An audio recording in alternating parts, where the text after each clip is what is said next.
ये जो भ्रष्टाचार में लूटा गया, माइनिंग का लूट हुआ, जमीन का घोटाला हुआ, सीएनटेट का उल्लंघन हुआ, स्थानीय नीति नहीं बना, नियोजन नीति नहीं बना, इसीलिए नियम बना रहे हम। 5 साल का कोई ठेकेदारी नहीं बन सकता है, एक साल। ऐसा लोग क्यों कह रहे हैं कि सूर सिंह बेसरा बूढ़े हो चुके हैं? बिरसा का संकल्प, बेसरा ही विकल्प। बिरसा का संकल्प, बेसरा ही विकल्प। इस स्लोगन के साथ 2024 में झारखंड का तस्वीर बदलेंगे। जयराम महतो के आंदोलन में विचारधारा नहीं है, नौजवान का हुल्लोड़ का धारा है, हुल्लोड़ का धारा, दिशाविहीन धारा। सवाल वही है कि अभी आपने कहा कि मनोबल, तो मनोबल जैसे भी युवाओं का है जयराम महतो का, उससे ज्यादा मनोबल तो किसी के पास नहीं है। देखिए, मधु कोड़ा को 2 साल का मौका मिला, तो 2 साल में क्या मिला? 4,500 करोड़ घोटाला। और क्या मिला शिबू सोरेन को 3 बार मुख्यमंत्री बनाने से? वो ढाक के 3 पात। दूसरी बात है, हेमंत सोरेन को 2 बार चीफ मिनिस्टर बना, क्या मिला? कोनो ठिका दे रखा है लोकतंत्र में? लोकतंत्र में हर 5 साल में बदलाव होता है, लेकिन 5 साल का सिलेबस नहीं चलेगा इस बार। जो अमित महतो जयराम को समर्थन किए, आज उस अमित महतो को JBKSS के लोगों जैसी जो बातें छन के आ रही है, सोशल मीडिया के माध्यम से ट्रोल किया जा रहा है, इसको कैसे देखते हैं? ये महतो का ठेकेदार समझ लिया है, वो अब होने वाला नहीं है। तो किस खेत का मूली है वो आदमी? कल का जुम्मा लौंडा चौड़ा है, हुल्लड़बाजी कर रहा है। हुल्लड़बाजी से राजनीति नहीं होता है। और दूसरी बात है, उल्टा पुल्टा बोलते रहता है, कभी भोजपुरी का खिलाफ बोलता है, कभी बिहारी बाहरी को गाली देता है। खबर पर आगे बढ़े दर्शकों से एक विनम्र अपील, लेटेस्ट अपडेट के लिए हमारे फेसबुक पेज को फॉलो और लाइक जरूर करें, तो वहीं विस्तृत खबरों के लिए हमारे यूट्यूब चैनल को सब्सक्राइब जरूर करें। ये झारखंड विधानसभा, न्यू विधानसभा में क्यों पहुंचे हैं? यहाँ एक संकल्प लेने के लिए, जो कि ये विधानसभा के जो इमारत खड़ी है और यहाँ पे एक नई इबारत लिखनी है। इस नई इमारत में नई इबारत लिखनी है, और वो बिरसा मुंडा की सपनों का झारखंड, आबू आदिसुम आबू राज। मैं फ्रंट में मुख्य द्वार पे दिखता हूँ तो अटल बिहारी वाजपेयी जो 2000 में अलग राज का स्थापना में जो उनकी सोच थी, और उनके प्रधानमंत्री काल में झारखंड अलग राज, देश का 28वां राज्य बना। लेकिन वो तिथि और तारीख 15 नवंबर था। 15 नवंबर यानी बिरसा मुंडा का जयंती, जन्म दिवस। बिरसा मुंडा को इस विधानसभा के पिछवाड़े में रख दिया, छोटी सी तस्वीर, और जहाँ मुख्य द्वार है, एंट्रेंस है, वहाँ अटल बिहारी वाजपेयी का आदमकद किया। ये अन्याय के दृष्टिकोण से देख रहा हूँ। हम चाहेंगे कि जिसके सपनों को साकार नहीं हुआ अब तक, अभिशाप लग गया है। ये झारखंड इन 24 वर्षों के अंदर में सपनों का झारखंड, बिरसा मुंडा का सपनों का झारखंड, आबू आदिसुम आबू राज नहीं बना। यहाँ उनका सपनों को चकनाचूर कर दिया गया। आदिवासी का जो मूर्त रूप है, आदिवासी की जो पहचान है, उनका आइडेंटिटी है ईमानदार होना, स्वच्छ भी होना, भ्रष्टाचार मुक्त, शोषण मुक्त का परिकल्पना, जल जंगल जमीन हमारे गांव में हमारे राज, आबू आदिसुम आबू राज। बल्कि यहाँ पे दलालों का राज, लुटेरों का राज हो गया। 12 बार सरकार बन गया, मुख्यमंत्री 13वां मुख्यमंत्री चंपाई सोरेन बन गया, लेकिन काबिलियत का जो है, जो खरा उतरना चाहिए, वो खरा नहीं उतर पाया।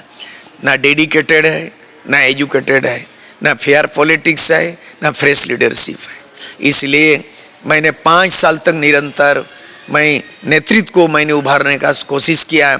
इस बार एकला चलो रे, यदि तो डाक सुने क्यों ना आसे रे, तभी तू एकला चलो रे। इसीलिए कोई तोड़जोड़ नहीं, कोई माने गठजोड़ नहीं। इस बार हम लोगों ने रणनीति बनाया कि झारखंड पीपुल्स पार्टी 81 विधानसभा से चुनाव लड़ेंगे। जिसकी जितने आबादी उसकी उतनी भागीदारी, और महिलाओं को 50% समान, नारी और पुरुष में जो समान भागीदारी। तो ये कॉन्सेप्ट तैयार हो चुका है। हम लोग ये ऑफिशियल जो है प्रारूप का रोड मैप 30 जून को घोषणा करने जा रहे हैं। दूसरा चीज है कि 4 महीना के बाद झारखंड विधानसभा के चुनाव होने वाला है। युवा, केवल युवा को 99% जो फर्स्ट बार चुनाव लड़ेंगे, फर्स्ट बार, जो दागी ना हो, जो बागी नहीं हो, जो दल बदलू ना हो, चरित्रहीन ना हो, जो शराबी नहीं हो, महिला पे अत्याचार का रिकॉर्ड ना हो, घोटालेबाज ना हो, जमीन का दलाली ना किया हो, ऐसे लोग 99% हो गए। उसमें भी 100% में 50% महिला होंगे। साफ सुथरा हमारा कहना है, ना टिकट बेचेंगे ना ब्लैक में टिकट देंगे किसी को। 2 उम्मीदवार है, जामशेदपुर पूर्वी से माधवेंद्र मेहता जी, ये माधवेंद्र मेहता, सरजू राय और रघुवर दास मुख्यमंत्री के जगह से आने वाला एमएलए कैंडिडेट घोषित हो चुका है, आज घोषित कर रहा हूँ। और तमाड़ विधानसभा से, जहाँ से शिबू सोरेन, देवी दयाल मुंडा, तमाड़ विधानसभा जेपीपी होंगे, जहाँ शिबू सोरेन मुख्यमंत्री के रूप में आ रहे थे, राजा पीटर जेल में रह के आ रहे थे, वो रिकॉर्ड इस बार देवी दयाल मुंडा। तो ऐसे लोग, LLB है, अरे बॉम्बे में फिल्म का प्रोड्यूसर डायरेक्टर, 25 साल बॉम्बे में फिल्म बनाया, झारखंड का सुपूत हैं। तो ऐसे लोगों को हम तैयार कर रहे हैं। और तमाम चीज जो सपनों का अबुआ दिसुम अबुआ झारखंड, अबुआ दिसुम अबुआ राज, हमारे गांव में हमारे राज, पेशा कानून लागू नहीं हुआ, समता जजमेंट लागू नहीं हुआ, CNT उल्लंघन करके खुद जो है ना बड़े बड़े नेता जेल के सलाखों में है, यहाँ फेल हो चुका है। जेएमएम कांग्रेस RJD का गठबंधन फेल हो चुका है। जेएमएम के विकल्प JP भी ले सकता है। लीडरशिप ना तो शिबू सोरेन आ सकता है, लीडरशिप ना तो अब हेमंत सोरेन दे सकता है। झारखंड राज्य के एक निर्माता में से एक, बहुत सारे लोगों का योगदान है, जयपाल सिंह से लेकर के, एनी ओरो से लेके, बागुन सुमराई से लेकर के, विनोद बिहारी महतो से लेके शिबू सोरेन, एक ही बचा है, उम्मीद बची है सुर सिंह बेसरा पर। इसलिए मैं अंतिम जीवन का सपनों को साकार करने के लिए 2024 में एक खाका तैयार हुआ है। Jharkhand People's Party single party बिना अलायंस का 81 सीट पे चुनाव लड़ेंगे और जितने लोगों की जन आकांक्षा को पूरा करेंगे। और इसकी रणनीति रोड में बन चुका है। 30 जून को विधिवत घोषणा हो जाएगा अगला चुनाव लड़ने के लिए। कि जो चुनाव बीता लोकसभा का, जयराम महतो को भी साथ आप लेके चलने की बात किए, अमित महतो को भी साथ लेके चलने की बात किए, लेकिन जयराम महतो ने क्या कुछ कहा वो भी आपने सुना। लेकिन जो वोट वो आया अभी, हालांकि लगभग ये हर कोई मान के चल रहा था कि जयराम महतो जीत जाएंगे। इवन के जो भी उनके साथ थे, जैसे हजारीबाग से भी, रांची से भी, लोग मान के चल रहे थे कि अब ये लोग जीत सकते हैं। लेकिन एज ए सूर सिंह बेसरा पुराने राजनीतिक खिलाड़ी है, इसमें कहीं दो राय नहीं है। आपको क्या लगा इस चुनाव में, या जैसे अभी वो हार गए, समीक्षा आपके नज़र से क्या है? देखिए, एक चीज़ है, यहाँ जब रिजल्ट आया 2024 के लोकसभा रिजल्ट आया कि मतलब आदिवासी मतदाता, आदिवासी समुदाय भाजपा से नाराज हो गए। उसका परिणाम रिजल्ट तो दे दिया। खूंटी में कौन जीता था, कौन हारा, लोहारदगा में कौन जीता था, बीजेपी था, वहाँ पे कांग्रेस जीता। उसके बाद आप दुमका में देख लीजिए, राजमहल में देख लीजिए, चाईबासा देख लीजिए। मतलब झारखंड के 14 लोकसभा में अगर 5 रिजर्व सीट देखा जाए तो आदिवासी मतदाता वहाँ नाराज थे। बाकी 9 सीट पे जीत गए, उसमें से 3 सीट करीब कुर्मी का डिसाइडिंग फैक्टर है, धनबाद कुर्मी का डिसाइडिंग है, गिरिडीह भी कुर्मी मतदाताओं का, और जामशेदपुर में भी। हमारा कहना है कि ये जो नाराजगी है आदिवासी की, अब की बार कुर्मी समाज भी नाराजगी हो गई, काफ़ी ज़्यादा संगठित है। बाकी जो मूलवासी लोग हैं उनको सोचना पड़ेगा। सवाल वही है कि अभी आपने कहा कि मनोबल, तो मनोबल जैसे भी युवाओं का है जयराम महतो का, उससे ज़्यादा मनोबल तो किसी के पास नहीं है। देखिए, हुल्लड़बाजी से राजनीति नहीं होता है, बड़े बड़े जुलूस जलसा वोट में तब्दील नहीं होता है। वो देख लिया है कि अगर वो मान लिया जाए कि हमने इतना वोट लिया, इतना वोट का पैमाना नहीं होता, मामला होता है परिणाम का, जीत हार। जितना भी वोट मिला, मैं भी चुनाव लड़ा, हार गया, हार तो हार होता है, जीत तो 1 वोट से भी जीत होता है। तो आप 1 वोट से भी जीत दर्ज करते तो आप विजयी होते। आप कई लाख वोट दिए तो हार गए। मैं जितना 1000 भी वोट मिला, मैं भी हार गया। तो हार का परिभाषा है, लाखों वोट पाने पर भी जयराम महतो हार गया, और हजारों वोट पा के भी मैं भी हार गया। मैंने हार गया। मतलब हार जाने के बाद ये जो हम बोलेंगे कि नहीं बहुत बड़ा चीज हो जाएगा, ये कुछ नहीं कर सकता है। क्योंकि इस हार के पीछे का कारण मैंने जैसा कि पहले कहा कि आप पुराने खिलाड़ी रह चुके हैं, क्या लगा जयराम महतो का, जैसे लोग जिस तरह से उल्लास में थे, अब एकाएक ये सामने जो रिजल्ट आया कुछ अलग आया, क्या लगा? नहीं, बात है कि जीतने की हवा हो जो भी है, मैं भी, हर आदमी चुनाव मैदान में आता है जीतने के लिए, लेकिन हार उनका हो जाना। देखिए, एक तो बात है कि उनका जो हुल्लोड़बाजी है, वन मैन शो है, वो किसी भी पॉलिटिकल पार्टी का ऐसा नहीं हुआ। वन मैन शो है, और वन मैन शो है, वो बहुत बड़ी बात है, ओनली वन मैन शो। और उसके बाद है राजनीति का जो इस तरह से जो नया कल्चर अपनाया। हमारा सिद्धांत आज भी है कि सामूहिक चिंतन, सामूहिक निर्णय और सामूहिक नेतृत्व, इंग्लिश में बोला जाता है collective thinking, collective decision and collective leadership. Doctor Ramdayal Munda से हम लोगों को प्रेरणा दे के गया, ये भी उनका शिष्य रहा है। उन्हीं की तरह ये जो हुलिया बनाया, पहचान बनाया, वो था रामदयाल मुंडा, ये देवी दयाल मुंडा। तो ये सब अभी लोग जुड़ रहे हैं, ऐसे लोग, सिद्धांतिक लोग। रामदयाल मुंडा बोल रहे थे कि हम लोग सामूहिकता पे विश्वास करते हैं, आदिवासी झारखंडी का है, एक दुख है सब दुखी, एक सुख है सब सुखी। मतलब हमारी जीवन शैली सामूहिकता पर आधारित है। जयराम महतो की राजनीति सामूहिकता पर आधारित नहीं है, ये हुल्लोड़बाजी पे है। और नौजवान लोगों को एक तरह से जो है ना सेंटिमेंट उभर दिया, लेकिन नतीजतन उसके आंदोलन से स्थानीय नीति निर्धारित नहीं हो पाया, उनके आंदोलन की बदौलत नियोजन नीति नहीं हो पाया। उस आज भी 1932 का बात बोलता है, बहुत बड़ा खामियाजा है। 1932 हेमंत सोरेन सरकार ने डंके के चोट पे 2 बार विधानसभा से पारित किया, और 2 बार, तीसरा बार महामहिम राज्यपाल ने लौटा दिया फाइल, क्योंकि उन्होंने विधि विभाग से कहा है 1932 किसी इलाके का हो सकता है, सर्वे सर्वमान्य नहीं है। झारखंड में अलग अलग समय में अलग अलग इलाके में सर्वे सेटलमेंट हुआ। अंतिम सर्वे हमारे कोल्हान में 1964 में हुआ है, 3 जिला है, कोल्हान सब डिवीजन। और संथाल परगना में सर्वे हुआ है, वहाँ 1925 में हुआ है। और कोयलांचल में सर्वे हुआ 1932 में, हमारे कोल्हान में 1964 में। तो 1932 मानक नहीं हो सकता है, सर्वमान्य नहीं हो सकता है, और विधि विभाग ने कहा है ये असंवैधानिक है, और राज्यपाल ने उसको लौटा दिया है। यहाँ पर आरक्षण नीति आज भी नहीं, मंडल कमीशन लागू नहीं है, 27% लागू नहीं है, आज भी कर दिया। तो जयराम जो आंदोलन कर रहा है 1932, वो भी फेल्योर है। 1932 को कामयाबी करने के लिए फेल्योर है। सरकार, राज्य सरकार भी टेबल टॉक नहीं कर पाए, उसके आंदोलन से मजबूर नहीं किया। केंद्र सरकार दूर की बात, सूर्य सिंह बेसरा के नेतृत्व में 1989 में 72 घंटा झारखंड बंद, और उसी में राजीव गांधी प्राइम मिनिस्टर बूटा सिंह, केंद्र सरकार से हमने, मेरे नेतृत्व में टेबल टॉक किया। मैंने इतिहास रचा, अलग राज्य उसी समय बनाया, टेबल में बेच दिया था इन दलालों ने झारखंड को, कभी नहीं बनने वाला था। वही नेता आज एमएलए भी बना, लड़ाई भी लड़े, राज भी गठन किया।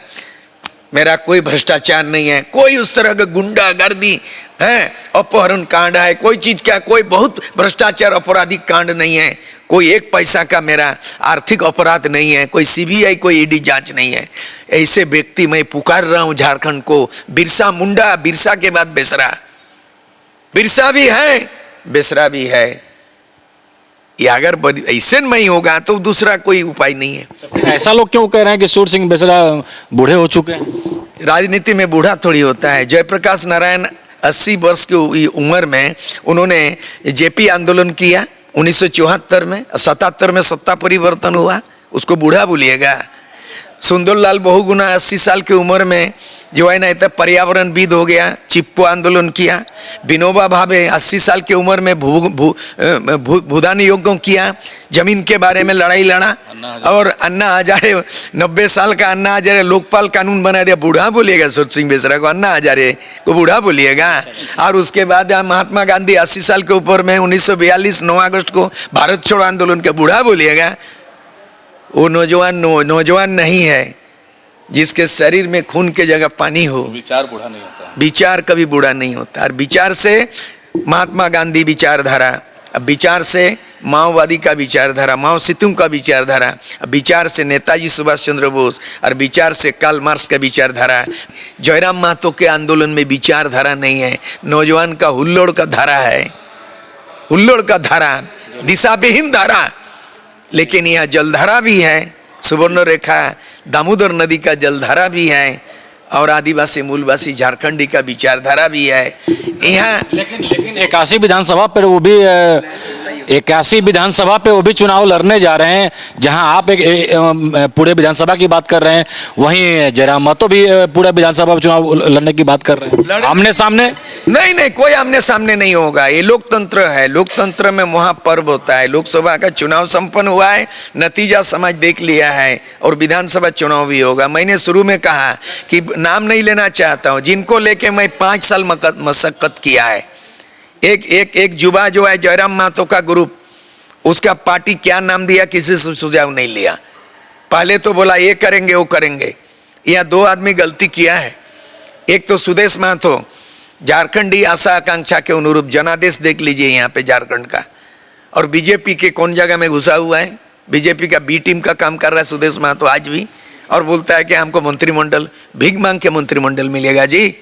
लेकिन मेरा अंतिम सवाल यह है कि जो अमित महतो जयराम को समर्थन किए, आज उस अमित महतो को JBKSS के लोगों जैसी जो बातें छनके आ रही है सोशल मीडिया के माध्यम से, ट्रोल किया जा रहा है, इसको कैसे देखते हैं आप? अमित महतो सिल्ली से लड़ाई संघर्ष करके पहचान बनाया, और झारखंड मुक्ति मोर्चा से MLA भी बना। कुछ केस हुआ, जेल गए, उनकी पत्नी भी MLA बनी। उन्होंने एक तो दिया था, सत्तारूढ़ पार्टी झारखंड मुक्ति मोर्चा को बोला, अगर आप स्थानीय नीति इतने तारीख तक तय नहीं करेंगे, मैं झारखंड मुक्ति मोर्चा को त्याग दूंगा। सूर्य सिंह बेसरा विधानसभा से त्याग देने वाले पहला पुरुष है, और दूसरा हो गया अमित महतो, जो स्थानीय नीति पे झारखंड मुक्ति मोर्चा सत्ता सुख को त्याग दिया। उसको कैसे दुत्कारिएगा, कैसे हटाइएगा? एक बहादुर नौजवान है अमित महतो, और वो लायक है, लीडरशिप का क्वालिटी एबिलिटी वो जानता है मेरे जैसा, उसको नहीं दुत्कारना चाहिए। जयराम महतो की कमजोरी इस बात का है कि उन्होंने किसी को दोस्त को अपना नौजवान हुल्लोड़ को, भीड़ को ही समझ लिया बहुत बड़ा है। भीड़ ज़्यादा दिन तक नहीं रह सकता, उसका परिणाम हार में तब्दील हुआ, जीत में नहीं हुआ है। वो इतिहास हार का होता है, वो इतना वोट मिल गया वो इतिहास नहीं होता है, वो गिनती नहीं होता। जीत हार का फैसला वही इतिहास है, जो जीता वही सिकंदर। आप जीते नहीं, कैसे सिकंदर हो गए आप अपने आप?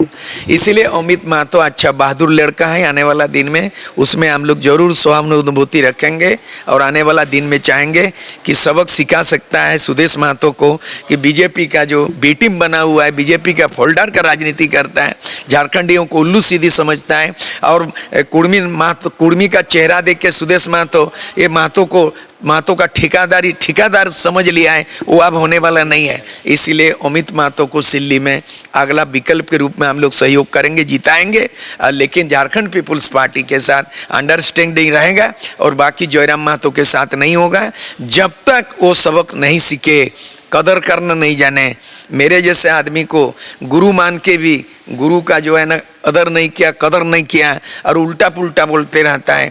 ऐसा उल्टा पुल्टा राजनीति जब यहाँ बीजेपी को हम लोग हटाने की बात करते हैं, जेएमएम कांग्रेस गठबंधन को विकल्प ढूंढते हैं, तो किस खेत का मूली है वो आदमी? कल का जुम्मा लौंडा चौड़ा है, हुल्लड़बाजी कर रहा है। हुल्लड़बाजी से राजनीति नहीं होता है, भीड़ वोट में तब्दील नहीं होता है, भीड़ देख के गदगद होकर नेता नहीं बनता है, सामूहिक नेतृत्व नहीं है, उसमें सामूहिक चिंतन नहीं है, और सामूहिक निर्णय नहीं है। हम लोग जो है ना ST SC OBC हो, हम लोग सब लोग लेके चलेंगे, आदिवासी को, मूलवासी को, ST को, OBC को। और दूसरी बात है उल्टा पुल्टा बोलते रहता है, कभी भोजपुरी का खिलाफ बोलता है, कभी बिहारी बाहरी को गाली देता है। जहाँ हम सूर्य सिंह बेसरा झारखंड पीपुल्स पार्टी का स्पष्ट धारणा है कि हम यहाँ भारत का कोई भी भारत के नागरिक भारत के किसी भी राज्य में 29 राज्यों में रह सकता है, बस सकता है। धर्म को लेके, भाषा को लेके, जाति को लेके कोई भेदभाव नहीं होगा। बाहरी भीतरी का हम विचार नहीं करेंगे। जो बिहारी है बिहार से अलग हो गया है, फिर हमारा क्यों है? झारखंड में कोई गैर नहीं, झारखंड में कोई गैर नहीं, आपस में कोई बैर नहीं, दुश्मनों का खैर नहीं। ये स्लोगन हम नया स्लोगन बना रहे हैं, झारखंड में कोई बैर नहीं, यानी भीतरी बाहरी, बाहरी और भीतरी और बिहारी नहीं, ये फीलिंग नहीं। झारखंड में बाहरी भीतरी नहीं, बंगाली बिहारी का दुश्मन नहीं। झारखंड में आपस में कोई बैर नहीं, झारखंड में कोई गैर नहीं, आपस में कोई बैर नहीं, लेकिन दुश्मनों का खैर तो नहीं। आज की खबर में बस इतना ही। बने रहे SMP न्यूज के साथ, अपना ख्याल रखें, क्योंकि आपसे हम, आप है हमारी ताकत। लेटेस्ट अपडेट के लिए हमारे फेसबुक पेज को फॉलो और लाइक जरूर करें, तो वहीं विस्तृत खबरों के लिए हमारे YouTube चैनल को सब्सक्राइब जरूर करें। आप सभी का बहुत बहुत धन्यवाद।